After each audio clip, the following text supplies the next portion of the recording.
డైరెక్ట్గా కానీ పనులు చేస్తే పాముకు విషం పాముకు మీరు పాలు పోసి పెంచినట్లే అంటున్నాడు. అది వైఎస్ఆర్ కాంగ్రెస్ పార్టీ విషయంలో ఆ వైఖరే ఉంటుంది. సమస్య ఎక్కడ వస్తుంది? వైఎస్ఆర్ కాంగ్రెస్ పార్టీ వారు ప్రజలకు సంబంధించిన పనులు కనుక తీసుకొని అధికారుల దగ్గరికి వచ్చినప్పుడు ఆ పనులు న్యాయమైనవైనప్పుడు అవి చేయాలా వద్దా?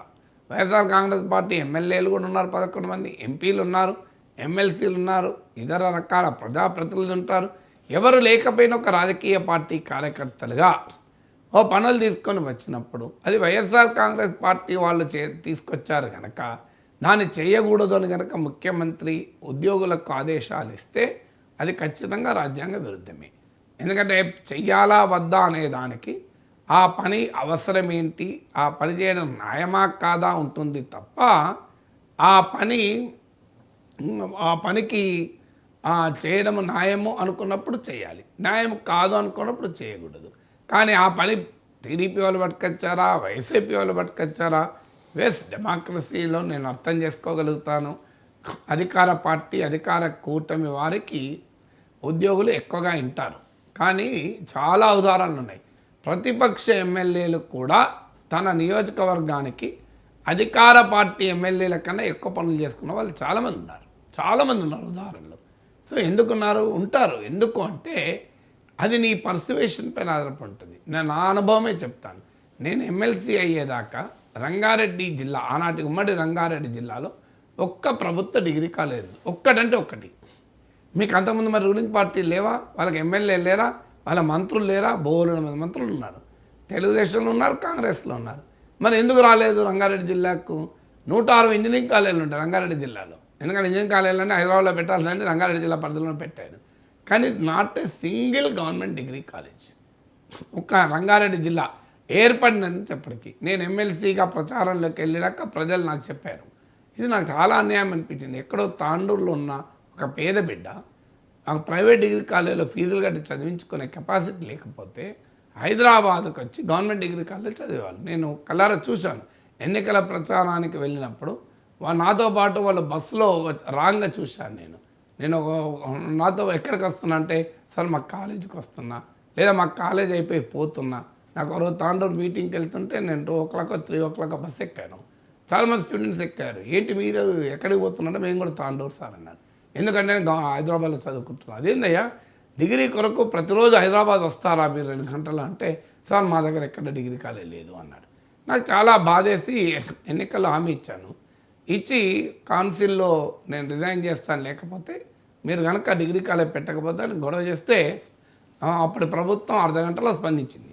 గవర్నమెంట్ డిగ్రీ కాలేజ్ పెడుతూ ఆర్డర్స్ ఇష్యూ చేశారు. అప్పటి వరకు అసలు ఆంధ్రప్రదేశ్లో గవర్నమెంట్ డిగ్రీ కాలేజీలు పెట్టకూడదని ఒక విధానం ఉండే.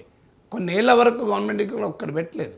నేను అన్నాను అప్పుడు మీరు ఇడుపులపాయల్లో IIIT పెట్టుకోవడానికి మీకు మనసొప్పింది, కానీ మా రంగారెడ్డి జిల్లాలో ఒప్పలేదా అని చెప్పి రాజశేఖర రెడ్డి ప్రభుత్వాన్ని నిలదీసి నేను వెళ్ళి రిజైన్ చేసి సర్వేపల్లి రాధాకృష్ణ విగ్రహం ముందు ట్యాంక్ బండ్ ముందు నిరాదీక్ష కూర్చుంటా.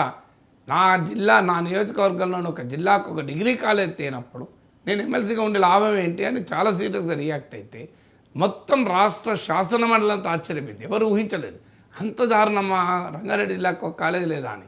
తర్వాత ఒక్కటి కాదు 4 కాలేజీలు వచ్చాయి. మీకు 4 కాలేజీలు చేవల్లో వచ్చాయి, ఇబ్రహీంపట్నంలో వచ్చింది, తాండూరులో వచ్చింది. అంటే నేను ఇది ఎందుకు నేనే అధికార పార్టీ సభ్యుని కాదు కదా.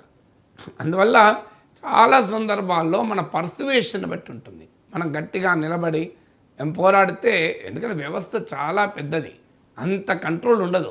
అందువల్ల ప్రతిపక్ష ఎమ్మెల్యేలు అనేక మంది తమ నియోజకవర్గానికి అధికారంలో ఉన్నా లేకపోయినా బ్రహ్మాండంగా చేసుకున్న వాళ్ళు చాలామంది ఉన్నారు. అధికారంతో సంబంధమే లేదు, అధికారం ఉండి కూడా చేయని వాళ్ళు ఉన్నారు. అందువల్ల ఇటు అటు ఉంటారు.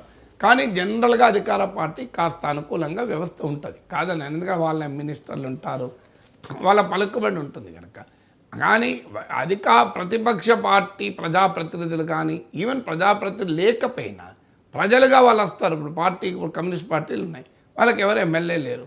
కమ్యూనిస్ట్ పార్టీ ఒక నాయకులు పోయి మంత్రి గారికో ముఖ్యమంత్రి గారికో రిప్రజెంటేషన్ ఇచ్చి ఇంకా పలానా సమస్య ఉంది, అది జనైన సమస్య అన్నప్పుడు దాన్ని చేయకూడదా?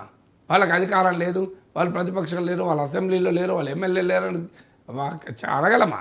అందువల్ల చంద్రబాబు నాయుడు ఉద్దేశము ఇది అని నేనేమి మాటలకు రకరకాల అర్థాలు తీయలేను. కానీ పొజిషన్ ఏంటంటే వైఎస్ఆర్ కాంగ్రెస్ అనే పార్టీకి పనులు చేయడం అనేది తెలుగుదేశం చేయాల్సిన అవసరం ఆ పార్టీకి లేదు.